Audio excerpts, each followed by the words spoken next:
to actually deny some of what TSM comp wants to do, and that is siege. Anytime you have Caitlyn, you're looking towards the siege, you're looking to be able to take down towers. Ziggs has incredible wave clear and is going to be strong at actually shutting down a lot of that. You know, even if you lose that bottom lane turret, you expect Ziggs to be able to hold on there. But then I think that the round 4, round 5 picks here from TSM, the Shen, Lee Sin, are also somewhat of an answer to the Ziggs, because generally speaking, you either have to split push or you have to be able to dive. These two champions can do either of that. You know, you can send Shen out to a side lane, look to circumvent the Ziggs, or you can send Lee Sin diving in on top of the Ziggs, looking to kick him in, stand united on top of that, you know, can also be paired up alongside this Azir, and look to really get aggressive and take out that Ziggs so that you can then get access to the tower.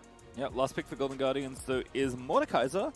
So, not too sure how the matchup's going to play out, but obviously Hauntzer's counter pick feels comfortable in this matchup. But I think the analysts just were asking for a little bit less index on aggression here for Golden Guardians, and I think they've gotten that. You know, this is, you know, has obvious points that they can play from, obvious points of strengths in where they've been able to find a lot of their leads, but is not going to roll over and die if, you know, 25 minutes passes and the game is still even, which has certainly happened in the past to some teams.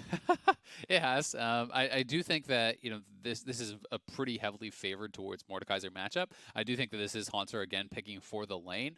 Shen has to do more of a just kind of surviving this matchup. You know, the passive with Mordekaiser is something that almost all tanks really struggle to deal with, especially once he does get up to Leandries. The percent HP burn on the passive plus the Leandries is very deadly for all tanks. So we're going to see Broken Blade with honestly a pretty problematic matchup. Obviously, you can look to try to attack the Mordekaiser pre-6 and look to punish him there, but this is something that I expect to go Hauntzer's way.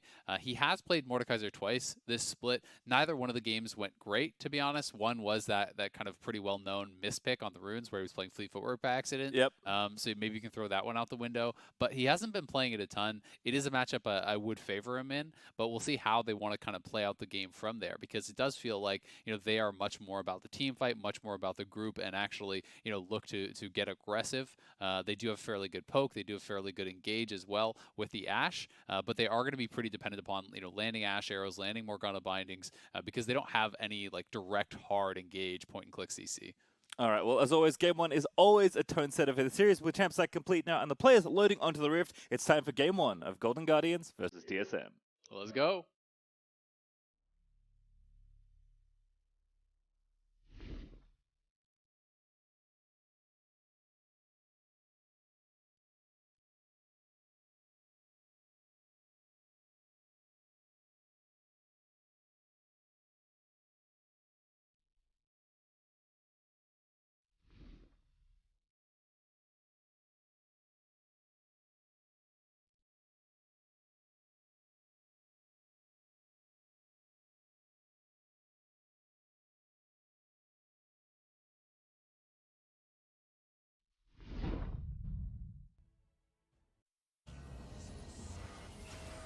And we're on the Rift for the first time in the summer playoffs, Azale. TSM versus Golden Guardians, the 4th versus 5th seed. Certainly the closest round 1 playoff match we have, and a fun draft. You know, a good stable draft for both teams here to set the tone, because nobody wants to mess up to kick off their playoff best of 5.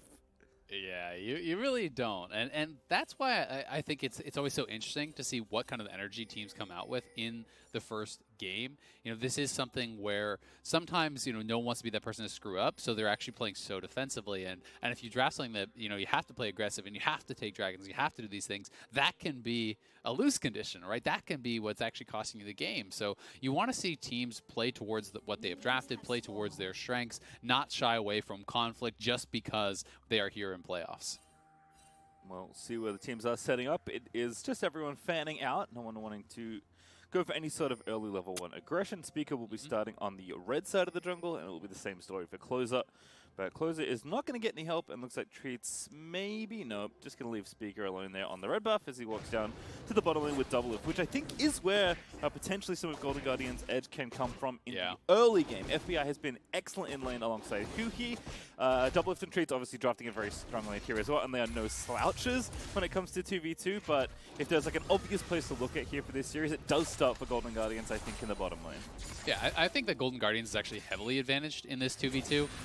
FBI has been a great laner. I think that a lot of the credit is also deserved by huhi, who has been fantastic. I do think it's very easy to get the push here with Ashe and Morgana. You drop the puddle on all 6 minions as they group up, and you have volley that's AoE as well. It's so easy to actually proc the lethal tempo off of a volley and then have the additional attack speed to keep that push going. Plus, as you see, Doublelift is going to have to play the cleanse tax, right? Because this is Ashe arrow at 6. This is Morgana binding. If either of those hit you, you are probably dead. That means that not only does Golden Guardians essentially get automatic push in this 2v2, they also get TP advantage because FBI doesn't have to play for that. So they're going to likely try to lock TSM under their turret here at some point, get a really preferential base with the TP, keep up the pressure, take tower plates. That is their goal. And TSM has kind of locked themselves into this losing lane by going for this Morgana after, or rather going for the Thresh after Morgana was already picked. And you can already see the value of Hawkshot here as Spica was actually seen over on the Gromp,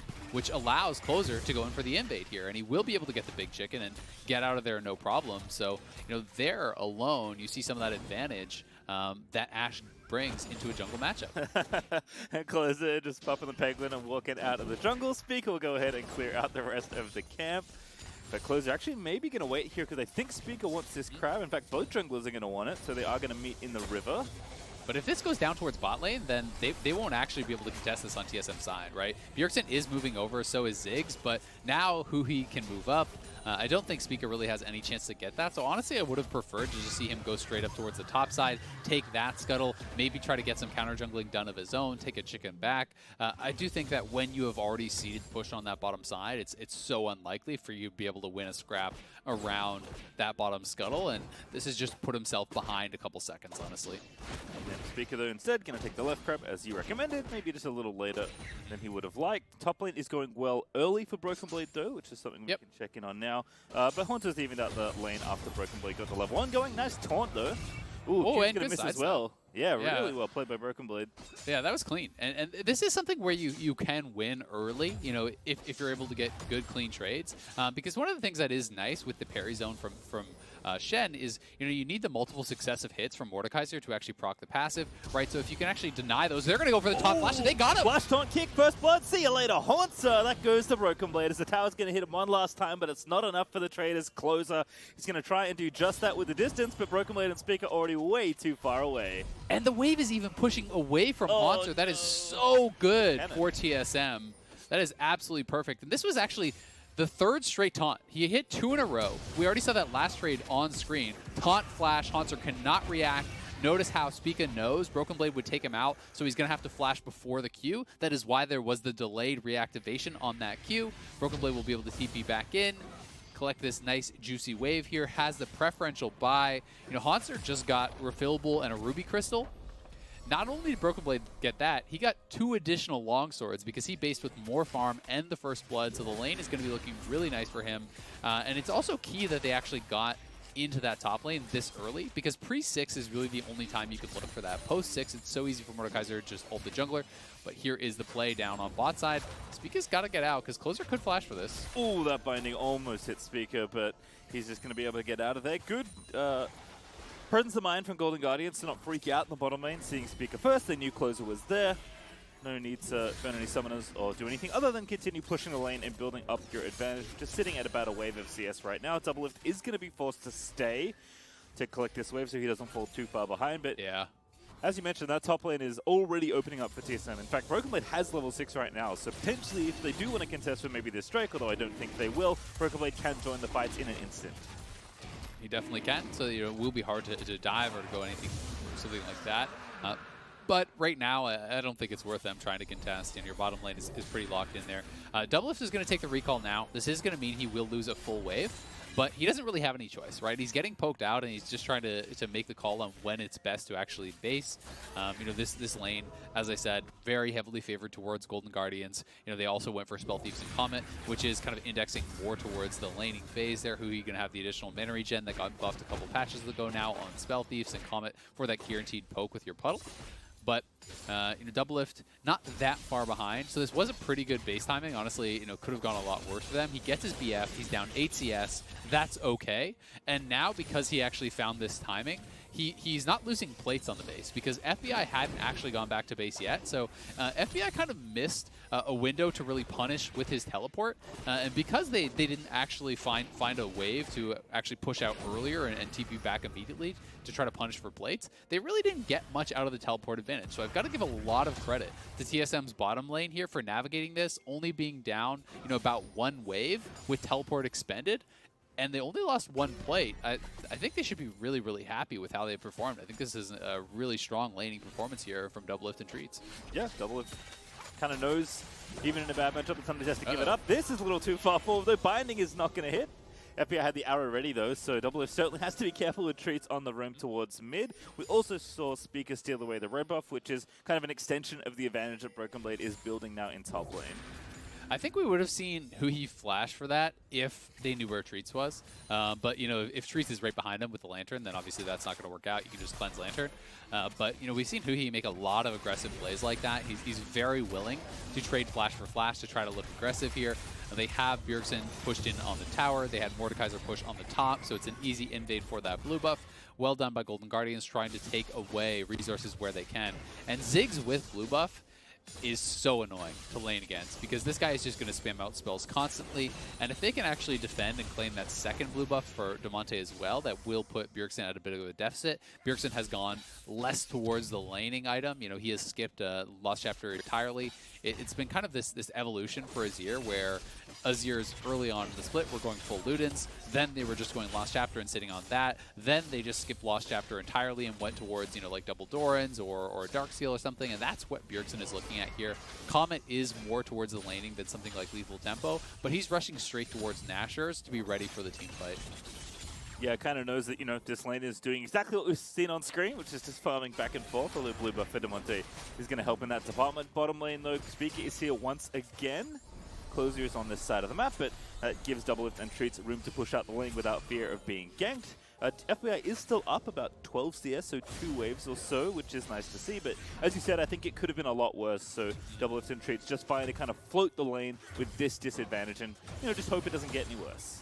Yep, and they're going to be depending on the fact that they think Thresh will be very useful come team fight time, right? And we'll see what Treatz can get done there. Obviously, the box can be pretty annoying for the melee champions over on Golden Guardians, and we'll see if he can find any hooks or anything like that. The Merc Trud's Rush, I think, makes a lot of sense for Treatz. If he doesn't play cleanse, so if you get caught by an arrow or a binding, it can be very problematic for the Thresh.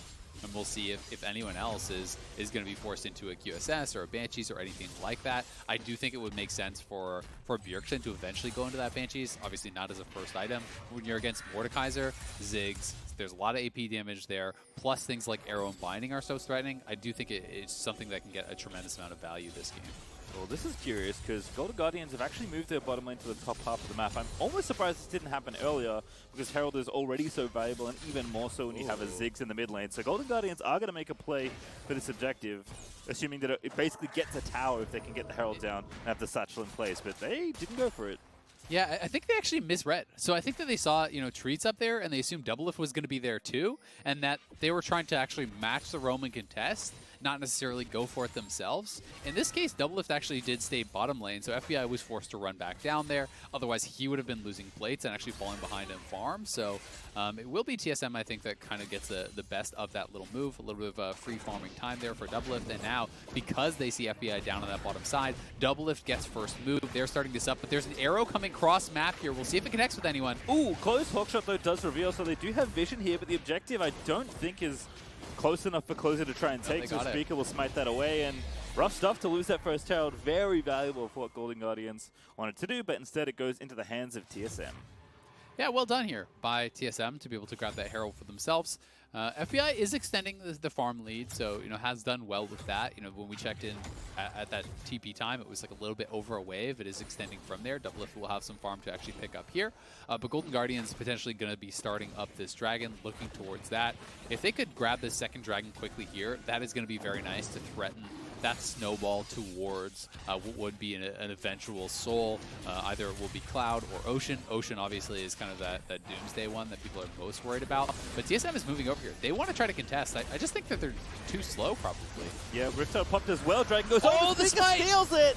Golden Guardians are going to try and win the team fight on the end of it. Treatz so forced to flash away, but Broken Blade's here already. It is going to be the Ocean Soul, and FBI is going to go down as Broken Blade. He's able to find that kill, and Hauntzer way too late to this one, buddy, as TSM get the Drake and the team fight win. They're going to get the tower as well. That is massive for TSM. This is just going to blow Golden Guardians right out of the water here. Should be able to get all 5 plates off that. They got the smite steal. They got everything. I didn't think that Bjergsen was going to be able to arrive in time to really have an impact on that fight, as he was TPing down to the bottom lane and the Dragon was already fairly low. But when Spica lands that smite, Broken Blade coming through with the Stand United, another taunt flash landed from him. He has been on point this game with the Shen, catching FBI, who was an easy kill after that. Hauntzer at least does get down here and defends the tower, so it doesn't fully go down, but it is incredibly low, and they're now moving their Caitlyn up towards top lane to try to continue picking up some more tower plates. Yeah, up about 1,500 gold for TSM, which is very nice given how some of the early lanes were looking. Also nice for Broken Blade just to back up between his 2 towers, because doesn't want to get put in the Shadow Realm when he's trying to teleport to save his friends. So just really well played in general in the lane for Broken Blade in that team fight, and just good awareness to like not do the dumb thing and try and teleport in front of a Mordekaiser. So well played for TSM to pick up all 3 objectives basically in that little exchange, and now they're going to move back around and continue pressure towards topside like you said. Yep, and I mean, it's great utilization of that Shen Stand United. You want to be proactive when you are playing with a Shen. The more plays you can look for, generally, the better, because you're essentially having a 2-to-1 global advantage, right? If you can force Hauntzer's TP with your TP, or force that with the Stand United and then have TP advantage, then you get free objectives on the other side of the map. But if you play it too slowly, if you're always doing it defensively or reactively, you may not get an edge from that extra global. You might be doing it too slow, so he always has his teleport to match. So you want to see TSM continue to be proactive here. They are having match teleports right now, so as soon as that Stand United is up, TSM will have priority on the opposite side of the map. Herald is up in a couple minutes, I think, but TSM are just continuing to push waves and roam in. Bjergsen looking for Damonte. That's a very good ace in the hole after the Emperor's Divided. Damonte is going to go down here as Spica, the one to pick up kill credit. That was really clean there from TSM. They knew Damonte had no flash from that Dragon fight, so nothing really going on for him there. Cannot get out. TSM doesn't overcommit any sort of resources. No kick out of Spica, no flashes coming through. Ace in the hole, sliding in, shuffling in Damonte, grabbing an easy kill on the Ziggs. And TSM is looking so clean in the early minutes here, navigating all of these potential pitfalls very, very well, laning incredibly well in that 2v2, killing off the Mordekaiser pre-6. Broken Blade has been so clean in this game, and Bjergsen's winning his matchup. He's in the comfort zone now with the Nashers completed. TSM really has everything going their way. Yeah, I mean, if you look at their 3 lanes, they have or had farm deficits in all 3 of them. As Spica going for the solo kill here, closes it with a haymaker. That's a step too far, but Spica still alive for now. Damonte looking for it, but no ulti to try and find the snipe, so Spica going to walk out safely. But look at the level advantage. This Lee Sin is 2 levels up right now. I'm certain Closer has to be close to 8, so he'll probably, be only more like a level and a bit down, but that's still pretty significant there as the Lee Sin. Spica having a solid game so far, and he had been receiving some criticism for his smites. I think his play around dragons sometimes is where maybe nerves are getting the best of him. We have seen a couple weeks back where he used his smite on an enemy champion that didn't have it for the dragon.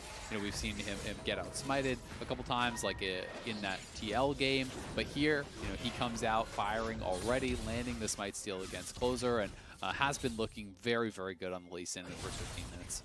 Yeah, just nice and clean gameplay across the board for TSM as Damonte is going to get himself yet another blue buff.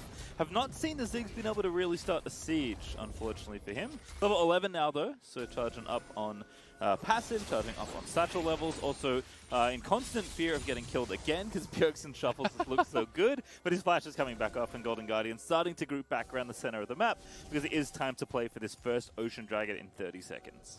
Looks like TSM are going to be able to grab this bottom tower potentially. They don't know where everyone is, so they are just going to move over into the river, not take that down. Could have had it, but obviously they didn't have the vision to know exactly where Golden Guardians are. Golden Guardians, though, now committing to this mid lane push. They're trying to shove here. TSM has to respond to this before moving to the Dragon. Otherwise, they will just lose their tower so incredibly fast against that composition that Golden Guardians has. So by getting that push, they've actually now shoved TSM out of the river. Broken Blade is going to stay top and look to get tower damage down. He does have the stand united, so TSM can look to slow play this. And because they stole the last dragon, it's honestly not the end of the world if they do give up one dragon here. This would not put them at soul point. And for now, it looks like they're just trying to push all 3 lanes. And I think they're just going to have Spica try to steal instead of committing to the fight. Yeah, thankfully they wait for the Q to wear off, so Lee Sin can't jump in, and Hauntzer is going to go ahead and get the last hit on the dragon to give Golden Guardians the first lead in that objective. Like you said, though, it does come at a cost. Broken Blade is smashing down the top lane tower, the bottom lane tower is extremely low, and Doublelift is in fact going to finish it off. So despite the Drakes looking good, despite Golden Guardians having a good plan, that gold lead is all TSM, and again, they've had deficits in all 3 of their lanes at some point, and it just doesn't seem to matter right now. And I think it's so interesting because this just demonstrates how game-changing a smite steal could be. Because I can guarantee you that TSM wouldn't be giving that up if Closer was the one who actually smited the previous dragon. Because you're not willing to put someone at soul point this early on in the game. But because of one ability being used better by your opponents, essentially, because of that smite steal from Spica, TSM aren't forced to actually challenge in what would have been potentially a losing position by that dragon. Because they had actually lost control over mid lane. It was Golden Guardians who were the ones who were over there first. And if they had been forced to funnel in, they could have actually died at that dragon and lost it anyway. Instead, because of that one smite steal, they actually get to take 2 towers. They get to circumvent even fighting for that dragon. And it just shows how big of a difference these little plays can really have in the entire game. All right, welcome back. We do have a pause for a disconnect. So, of course, once that's resolved, we'll get ourselves back into the game. But 3,000 gold up for TSM, about 18 minutes through this game. I would say going as expected. Certainly not the way Golden Guardians wanted. I think they set themselves up well, and then TSM just played very well together as a team, especially with Broken Blade getting things going in the top lane. But it's not like the game is out of reach either. Like 3,000 gold is very much a gold lead that you can still make up for. And Golden Guardians have shown that even though they are very reliant on getting advantage in the early game, they are a team that has gotten better at playing the mid and the late game as well. I think they have, that is something that they have been improving at, but I would still say that is their biggest weakness, and they are one of the strongest early game teams in the entire league. So, Golden Guardians, I think, are going to be very concerned by where the game is currently. It is still within reach, fully to your point, right? One big team fight win, you take a Baron, or you get another dragon, and you're at soul point all of a sudden, then you can really kind of start to see the finish line. You can start to see those win conditions coming through. But for now, I think TSM, this is almost a dream scenario given the draft and given what you're expecting the state of the game to be at this point. Golden Guardians did not get a tremendous amount out of that 2v2 that they drafted for. They're the ones that actually, lost towers first on both top and bottom lane. They did lose that one dragon, so they're not going to be able to get straight 4 dragons into soul. So TSM, I think, really is kind of in the comfort zone right now. And it's going to be up to Golden Guardians to try to make use of what they've drafted for, to try to find picks either with Ashe or Morgana. But that's going to require them to really start to eliminate a lot of TSM vision. Because if you see the Ashe arrow coming, if you see the Morgana binding coming, you're likely not going to be getting picked off by it. And besides that, it has to be like a set flank or something. There's not incredible go buttons from Golden Guardians. So if TSM have the lead, if they control vision, I do expect them to continue cruising in this game. Yeah, for sure. And I think playoff experience is a huge part about how this all works out. As you said, Golden Guardians have never won a best of 5 in playoffs. And Mark's very impressive Doublelift stat was like, he hasn't lost a best of 5 in 4 years, which is quite a long time for a player who's played in literally every split of the LCS and almost every playoff. Spring 17 Doublelift, we did indeed miss you. But, I mean, yes, with the experience that TSM have, I think it's just, and the mode that this game is currently in, it just feels like this is a team that, at least for the first game, is cruising like you mentioned. Although, there is maybe some ways we can look for TSM to get a little bit nervous later in the series. And to be fair, we talk about TSM as an organization has an immense amount of experience, and Doublelift and Bjergsen have enough experience for the entire team, but... Spica is pretty much brand new here to the LCS scene. Yes, he did play a little bit in the playoffs, last split, but this is a really young player who has not had a lot of competitive experience. This is Treatz' first LCS playoff series. Broken Blade has only been in the LCS for a year or two. It's like when you look over at Golden Guardians, they have a fair bit of experience here too. Hauntzer, played a ton in the playoffs with TSM, right? Huhi has been around forever. They have some young players there too. too.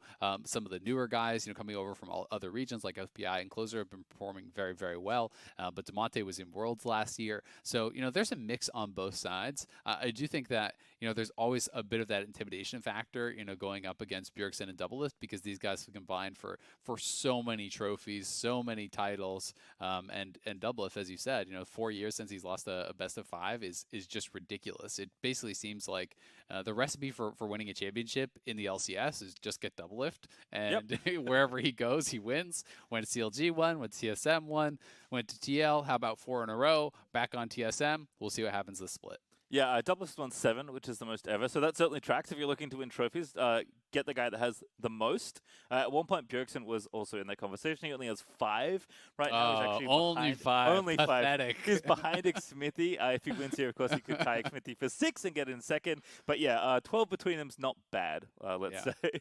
Maybe that's why Doublelift came back to TSM to make sure that if Bjergsen wins, he's still staying ahead of him. There's no way for Bjergsen to pass him as long as they're on the same team.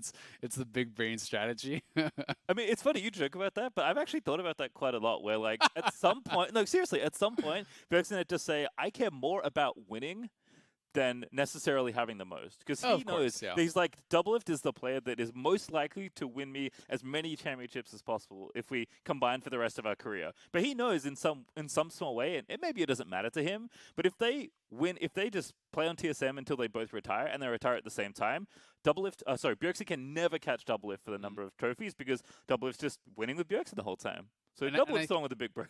And I think at the end of the day, these guys are such competitors. They don't necessarily care about these individual records. They just want to win, right? And Bjergsen, has that drive, has that competitive fire. That not only does he want to win here, he wants to be able to take that and find international success that he has been looking for so long. Doublelift as well, obviously made it to MSI Finals, which was massive for him, but hasn't had the success at Worlds. So these guys have had the regional dominance. They're trying to look for more than that. They're trying to find the recipe to success there. And, the first step, though, is going to be trying to get past Golden Guardians here. And, there are a lot of teams that are looking very tough in the LCS playoffs, coming into this. I think that, not only is Golden Guardians a potential threat, but, people are having FlyQuest, TSM, C9, TL.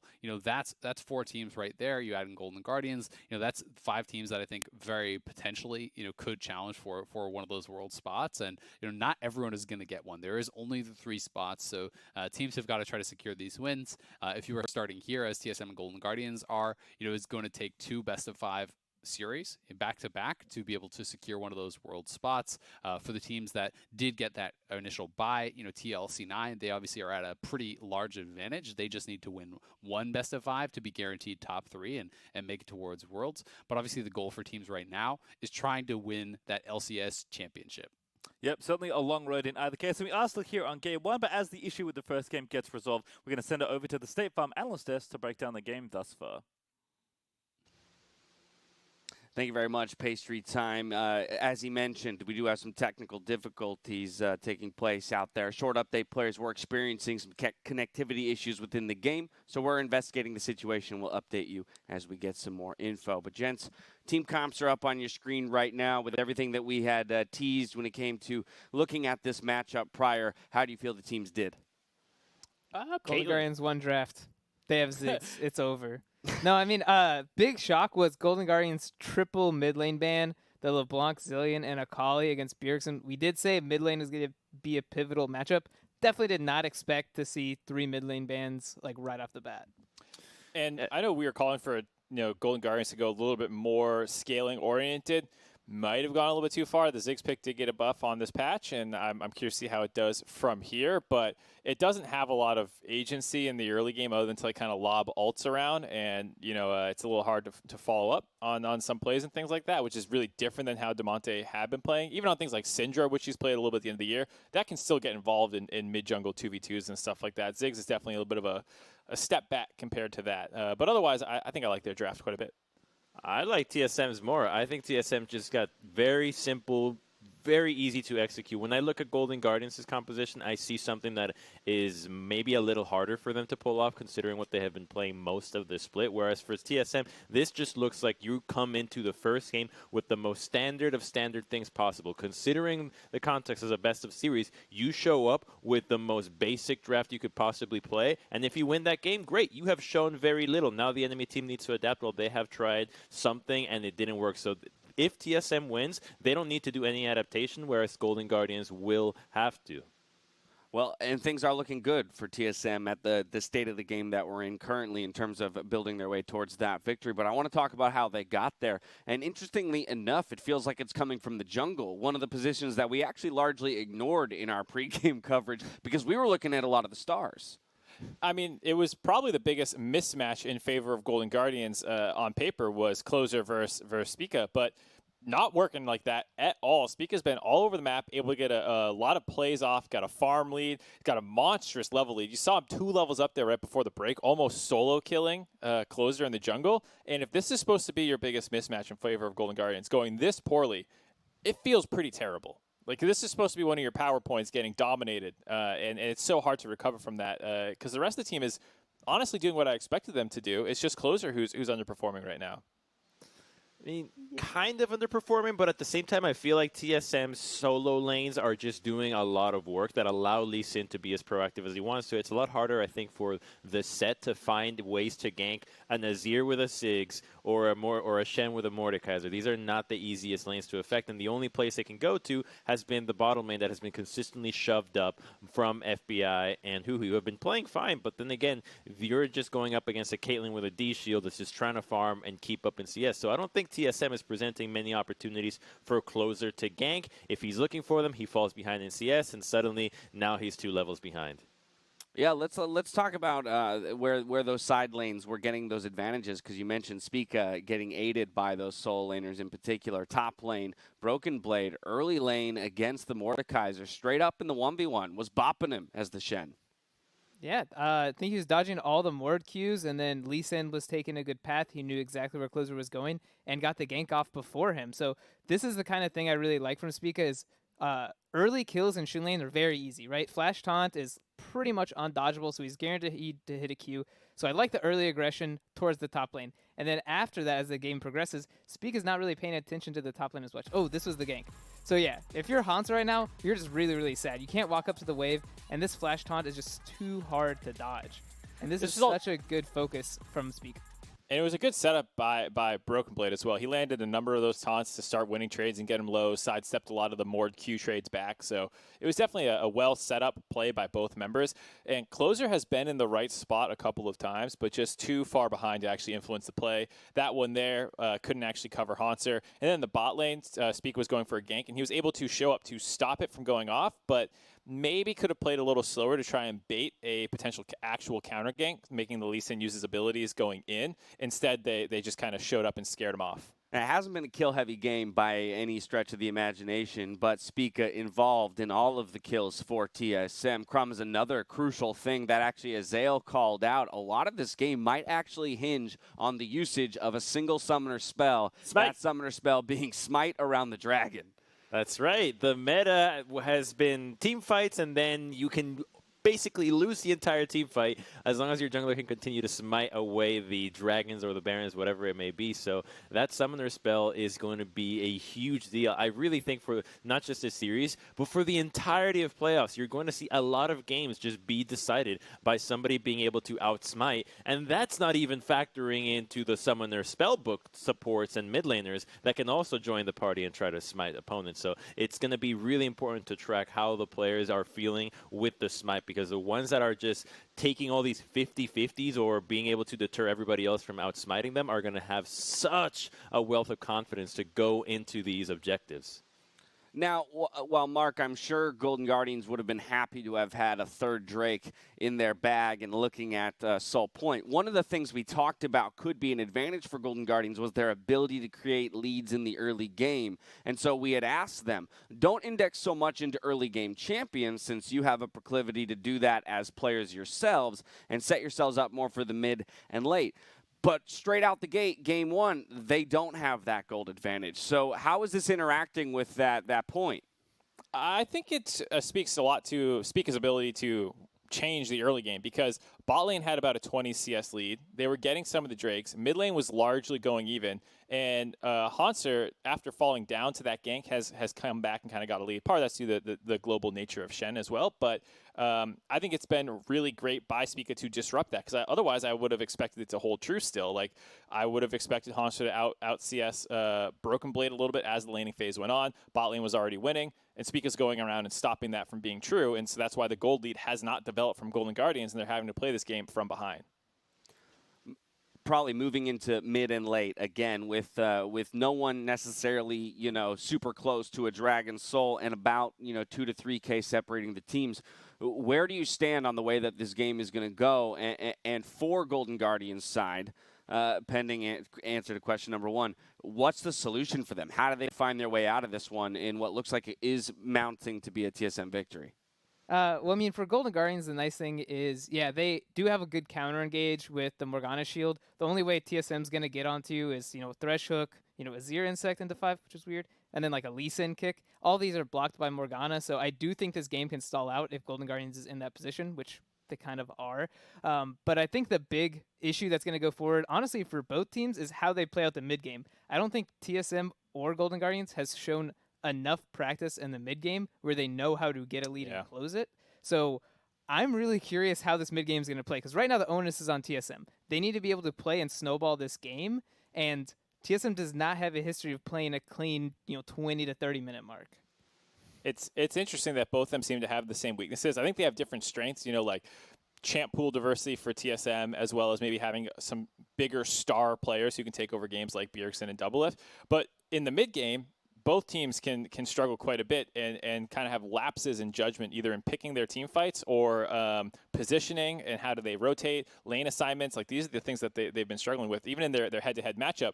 Remember, right before FBI got picked that caught them Baron, or lost them Baron, excuse me, huhi was able to pick off, I believe it was Doublelift in their other side jungle. Like, both teams were trading those kind of pickoffs, and so I would expect that to keep up over the course of this series. Is mid-game, you're going to see both these teams finding ways to punish each other when they make those small positioning mistakes or rotation mistakes. I do have a small update. ETA, roughly 5 minutes till we get players back in game and can be rolling through game 1 to close it out. Crumbs, extending a similar question to you, how you see the rest of the game playing out from here, coupled with the idea that Golden Guardians, I would imagine, as a slate of players, is feeling more pressure because, again, the org has never won a best of 5 in the postseason. I think the players are not thinking about the best of 5 and the record. They're really focused on the game at hand, because some of the record might not even be from the players that are on the roster right now. So it's not ideal for them to attach themselves to that. What I think they're thinking about is, in the mid game, as you guys are mentioning, you've got a Ziggs. You don't actually have to do anything. So sadly, I actually think that that's going to be the case for Golden Guardians here, because you can just stall the game out as long as you need to and consistently focus around these objective traits. And it does allow you to play inside the pit, whether it's a Baron or the Dragon, and go for a Ziggs burst to combine it into the steal. So I think Golden Guardians, with that 2 Dragon lead, is just going to use that to ride it all the way to a 4th Dragon Soul, and then come back from that position, because I think they feel comfortable if they get to a 5v5 setting with the Ashe, with the Ziggs, and the Black Shield. It's just about, can you survive the Azir shuffling into your backline with a Shen ultimate and a Lee Sin on top of it for the next 10 minutes? If that player were anyone other than Bjergsen manning the Azir, maybe I would have some more confidence. But I think that's the scary thing for me when I look at Golden Guardians' task laid out in front of them. Azir manned by Bjergsen, Caitlyn manned by Doublelift. I don't really want to be going into mid to late with those two operating, at full power. Yeah, I mean, both these teams have a little bit of struggle, like not hard engage. It's difficult to engage, excuse me. Like, conditional. Conditional engage, yes, you can have the Sett find a flank and ult, try and wrap around and ult someone back into your team. The Mordekaiser can flash, take someone into the Shadow Realm. You have the Ashe arrow to start it up, but no one really wants to run straight forward. You don't have great front-to-back engage necessarily, and there's plenty of disengage on both teams' sides with the Morgana shields, the Thresh lanterns, the Azir walls, the Caitlyn nets. Like, both these teams have so many tools to get out of fights that the team that gets a gold lead is going to be one of these. You have to walk into them to start contesting these Drakes and Barons, and it becomes very, very difficult. So as much as Crumbs is saying, like, hey, you got Ziggs, stall out, TSM will slowly start creeping up on these snowball advantages and objectives, and you will have to eventually contest them. I do think they have the tools to engage very easily, though, for gold on the side of Golden Guardians. I think it's harder to execute on TSM side since it's a lot more. I think the skill shots are harder to hit, whereas you've got Arrow into Bind or Bind into Arrow, and then Ziggs to just use spells on them. So that's a really good way to just one-shot somebody. And I do think Sett is a reliable engage champion. I think that right now we have been mistreated in the regular season to some Sett play that was subpar, but when the Sett players are actually playing at the top of their game, you have a very powerful engaged champion. If we thought of a champion like Vi as being an engaged pick, you can think the exact same of a Sett. He's 2 levels down. He can still press R, get flash, ER. That's all you need. Be quiet. Probably the final word. This is not about engage, guys. This is going to be whoever has tempo gets the objective first. Neither of these team comps want to go forward. Both of them want to sit in place and hit you when you come in. So whichever team gets the objective first is probably going to be the team that wins. All right, it's all about the setup. You heard it here first. With the issue being resolved, we're going to hand it back to the casters to get us in the game. Thank you, Dash. Now, earlier, players were experiencing connectivity issues, which resulted in a pause and a subsequent chrono break. And due to the delay for competitive integrity, we technically haven't seen that moment in-game. So we'll probably see some DC notifications later on in the matchup as we jump back into Game 1 of the series. If that sounds confusing, it is slightly, but I can tell you, we are bringing you as much gameplay as humanly possible as we've managed to successfully chrono break the game, which, given the nature of the broadcast currently, is pretty amazing. Yeah, I mean, it's honestly just really nice. Anytime we have a situation like this, I'm so thankful that Chrono Break is the thing, because it was so terrible in the past when you'd have to just straight up remake a game like this, and it's like, oh, you were winning. Sorry about that. Gonna have to replay this. So it is really nice that we're going to be able to do this. Hopefully, we'll have no more issues going forward. But obviously, due to the nature of remote broadcast, of teams having to play from all their individual houses, sometimes they're going to have internet issues. Sometimes they're going to have, things going on there that we can't necessarily control. But hopefully it will be smooth from here on out.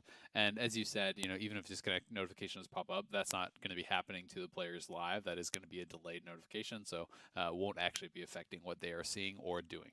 Yep. Also, to clarify, I believe that the next bit of footage we'll see is actually what we missed, basically rebuilding back up the delay. So we'll see kind of, the gameplay that we haven't seen just yet, and then we'll jump ourselves back into the live game after that. So again, might be confusing, but we'll give you as much of the game as we possibly can.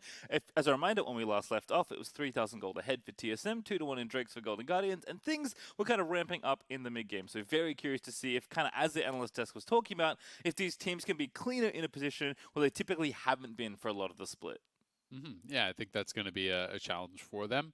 TSM has looked really, really good throughout, the first 15, 20 minutes or so that we had watched. So if they can continue that, continue moving forward in the same direction, they're, looking to be on their way to a clean Game 1 victory. But Golden Guardians do have a Drake advantage. They are up 1 in that regard. So if they can grab the next dragon, put themselves at soul point, maybe something can be turned around there for them. I also think, to Dash's point, we talk a lot about how there's an interesting mix of experience on both these teams, but the obvious ones, Doublelift and Bjergsen, are so experienced in these kind of situations, and the nature of the champions they have, I think even if things do get a little pear-shaped in the middle of this game, I would put good money on those players to bail you out of situations when the game is getting closer. We're playing, 45, 50 minutes potentially. Not saying the game is going to go that late, but if that is what happens for your first game in a best-of-5 series, which is likely going to feel very long regardless of the result, it feels good to have such good insurance on the Rift. I mean, this is a way that they have won so many championships, with the teams that they have played on, right?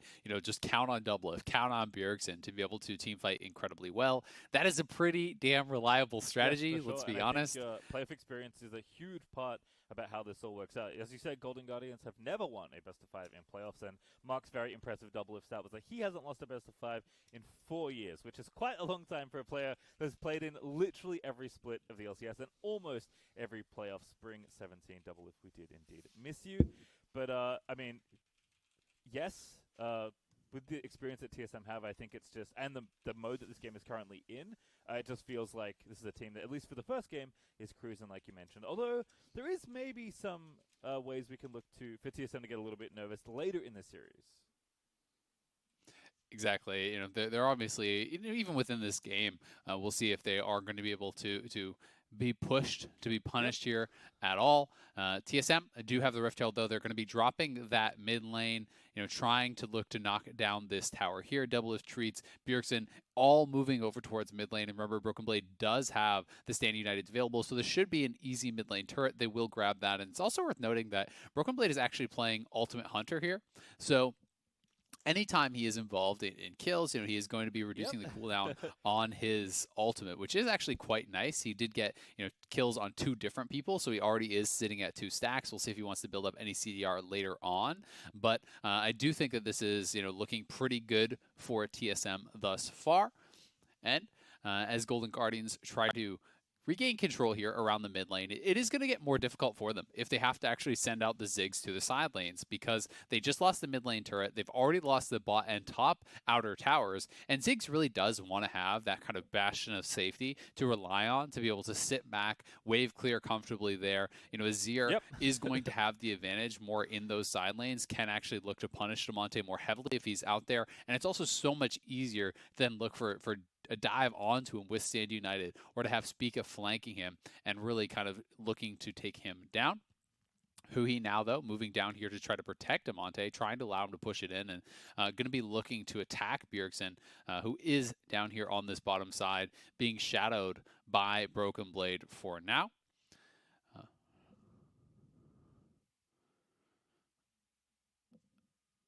You sound good to me.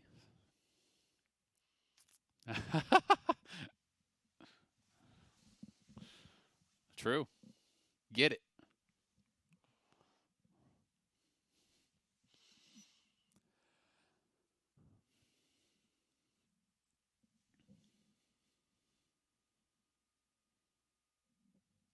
Oh, I'm going to take over again because I guess you guys cannot hear Pastry. But the Ashe arrow does come in. Doublelift having to cleanse there will be pushed back pretty heavily, but that is Ashe arrow down, Ziggs ultimate down as well, and that means that Golden Guardians just lost a lot of their team fight power here prior to the dragon spawning. Those cooldowns will not be up, but they are looking to continue this push here. 4 members grouped up, and remember, Ziggs did get those big buffs with the passive, so they can get a lot of damage down on this tower.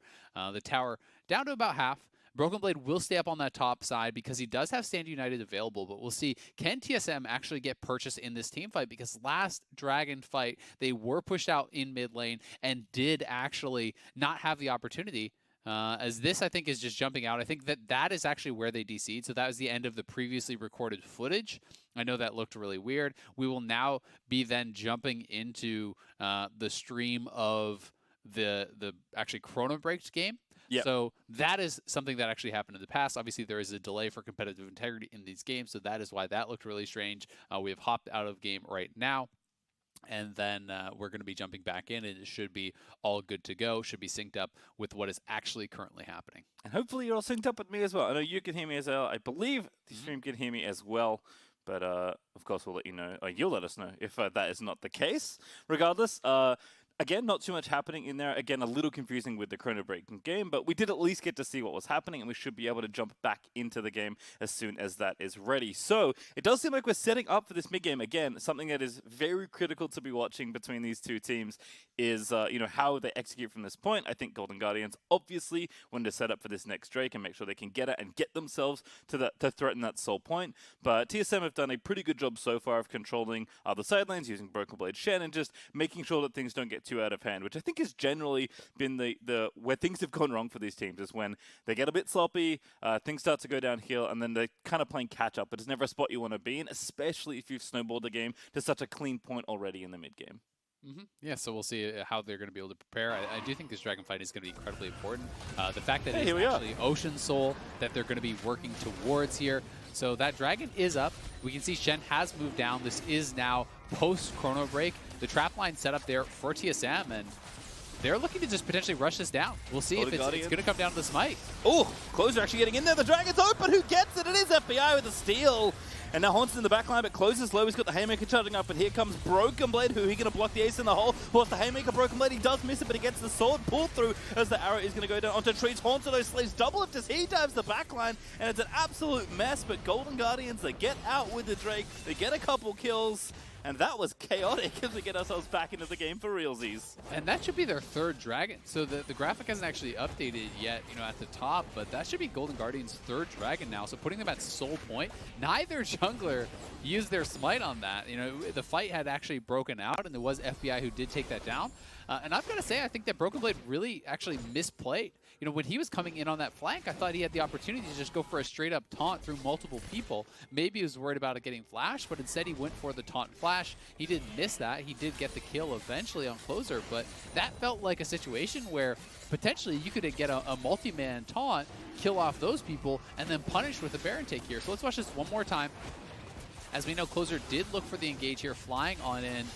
Spica just wasn't actually back in time. He had the Q on the dragon there. He did get ulted. I'm not sure. I guess he didn't want to take the Q in because he was worried about getting in range of Hauntzer, so that is why he wasn't able to actually land that smite. So well played there by Hauntzer. And then this is that flank I was talking about from Broken Blade. I did feel like there was an opportunity to go for a taunt on that 3-man clump right there instead of actually chasing the low HP jungler, because if you kill off some of those members, you could potentially punish with a Baron take, and instead they're not able to get that. They do go +1 as far as the kills are concerned, but the fact that Golden Guardians is now at soul point is incredibly concerning for TSM. All right, as you mentioned, it is indeed the dragon for Golden Guardian, so that is Ocean's soul point for this side. 24 minutes in, the first Baron is going to be started up by TSM, and Golden Guardian's not here right now, but close is close enough that I think he's sniffing out that a Baron take is being attempted. TSM are just going to pull away. No need to overcommit to that objective at this critical point in the game. Exactly. They were kind of just saying, hey, is there any opportunity to grab this? Can we get something here for free? Obviously, when it gets spotted, you just back it up. You can see Merc treads across the board here for TSM, as there is some very good hard CC here with the Ashe Arrow and the Morgana Binding. Those are obviously things that are going to force out those Merc treads pretty heavily. 4 of them have already been built up. Mikhail's is now there for Treatz. That is actually a really big buy, because that is going to keep some of these other members safe who do not have the QSS. And, honestly, Spica might potentially need a QSS, because if Hauntzer is just going to run straight at him and actually, Mord ult him for those dragon fights, then he can't get out of that without a QSS. You can't kill someone out of the Mord ulti or anything like that. They are looking for a pick now, though, but that is the Mord ulti used onto Spica, so Broken Blade cannot see him, and the rest of Golden Guardians is coming in here. It will have to be their treat, so it is just the trade of ultimates there, but I would say that goes in the favor of Golden Guardians, as that Mord ultimate traded out for the time of 2 people, and he does stay safe. That is a really interesting interaction. I think Team Liquid were playing Shen into Mord a couple of weeks ago, and I was wondering how that worked out. So at least we have one answer to the mad science question of what happens if Shen's trying to ride in on someone in the Shadow Realm. The answer is you cannot enter the Shadow Realm. It is a 1v1 only versus Mordekaiser, but nice use of Hauntzer's ulti there to keep himself safe. And as you said, it's kind of a trade of cooldowns for the time of 2 players. So I would say, kind of a wash at the end of it all. Team's really just setting up for these next objectives. Exactly, and Broken Blade, because he has a couple stacks of that Ultimate Hunter, he should be up to 3 stacks now. The cooldown isn't as bad as it would otherwise be, so that trade is looking more even as far as those cooldowns are concerned. Doublelift now on 2 items. He did go for the double BF sword build that Freak loves. He's a big advocate of this. It is a higher DPS build. If you are getting consistent auto attacks off in a team fight, if you're hitting frontline, as Doublelift is expecting himself to have to do here. But they're looking again. They actually TP in here. Can they actually catch him, though? Huhi's almost here. Oh, gets the Black Shield down. The arrow actually hits onto the Shen. The grab, though, is going to find Huhi, but the rest of the Golden Guardians are here. Hauntzer going to pull one in, but TSM still trying to chase. Good satchel there from Damonte to disengage the fight. 35 seconds till this Ocean Dragon is up. Nobody wants to take a casualty when they're setting up for this very important objective. TSM looking a little bit desperate on that engage. It feels like they really are saying, hey, we need a pick right now. We must pick someone to actually win this next dragon fight. They couldn't get it, and now in goes closer. That taunt was so good, but that Black Shield's good as well. Closer with the Haymaker is going to go down, there's though. your pick. A Broken Blade punishes Closer for trying to find the engage.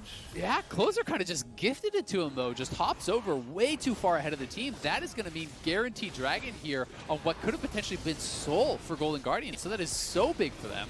You can also see that Spica did pick up the QSS that I was talking about. They recognize how threatening the Mordekaiser ultimate is when one Mordekaiser ultimate could deny that one steal that gets your opponent's soul. And when it's Ocean Soul on the table, that can just straight up be GG. So they are willing to spend the money to actually have that. It's obviously going to be useful for his playmaking too if you get Ashe arrowed, if you get bound up. But the answers are really starting to stack up now. When we talked about Golden Guardians, you know, they're so reliant upon the engage from the Ashe arrow, from the Morgana binding. Mordekaiser obviously, you know, kind of answered by that same QSS. There's 4 Merc Treads, there's a Mikhail's, there's a Banshee's Veil on Azir, there's a QSS on Spica, there's a Cleanse on Doublelift. There are really a lot of answers starting to stack up for the very few forms of engage that Golden Guardians have, and I think that does become concerning for them because it allows TSM to have more of an ability to pick and choose where you are fighting. Yeah, I mean, Hauntzer is getting some traction in the side lanes, but he's never going to bully Broken Blade enough, I think, to do much other than maybe poke down the tower and be a nuisance. At least TSM, it's only their second dragon. Golden Guardians will have another shot at the soul in 4 minutes when that one spawns around, but we're starting to have to worry about Baron now for either side. The map is getting a little bit constricted for Golden Guardians as TSM are just playing their side lanes and using their turret advantage to have all this space to play with. So definitely a misstep from Closer around that dragon pit, but one good settle is going to forgive all those sins. That's who he looks for. The binding arrow also looking for it, but doesn't grab it as Treatz doesn't find the connect on the hook either. But hello, Spica. Here they go! Keep Damonte back in. There's the Sett ulti to get him out there, but Damonte, he's just going to get crushed by Doublelift as the ace in the hole is going to land. He's not dead just yet. In fact, the counter kill comes as Spica's able to get it, and now Hauntzer 1v1ing Doublelift. He's in the death realm. He's got no friends to save him from the Mord, and now Hauntzer going to flash out to safety. Bjergsen eats a binding there for huhi, taunt by Broken Blade. Might be a misstep. Those FBI flashes in, gets the shutdown, gets the next kill. It's a double for FBI as Broken Blade, he's able to find the shutdown, but Golden Guardians will find the ace. They couldn't quite kill off Damonte immediately, and he got a lot of damage out before he went down. Then Hauntzer finding the ultimate over onto Caitlyn, knocking down Doublelift. Bjergsen got bound up out of that, and when those 2 carries go down, that is all of your damage there. TSM get out team fought despite what looked to be a great engage there onto Golden Guardians. They're going to lose the Baron off of this, and this could be Golden Guardians' way straight back into the game. Yeah, this is basically going to even up the goal. As the Baron falls down, we'll see it tick over.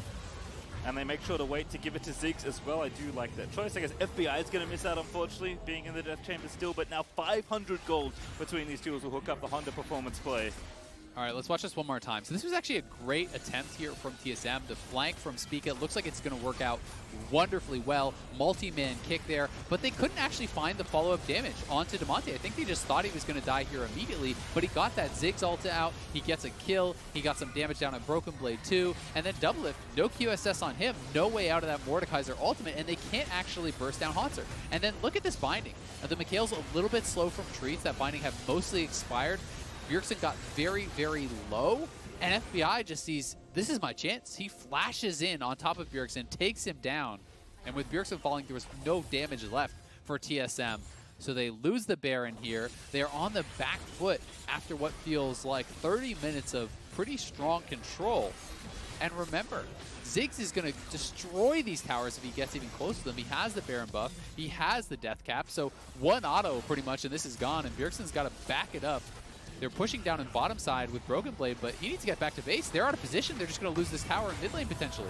Hauntzer hooked up, but he's just going to put somebody in the shadow realm with him. It's Treatz! Oh no! The Thresh can't get out himself, and now Hauntzer has stolen all his stats. The mid lane's been busted open. Hauntzer still there as Damonte's going to ride the ulti. And Doublelift goes down as well. Spica, he's going to be the next on the menu. Golden Guardians, they've just ripped open this mid game. I think it actually end with the next wave here with 3 people dead and Ziggs. You could like 2-hit these towers. I think this is over. I mean, they're certainly going for it. Why not? 5v3, Ziggs ready. I mean, come on, Sid, give me an order. Just one. He hasn't even done it yet. Come on, mate.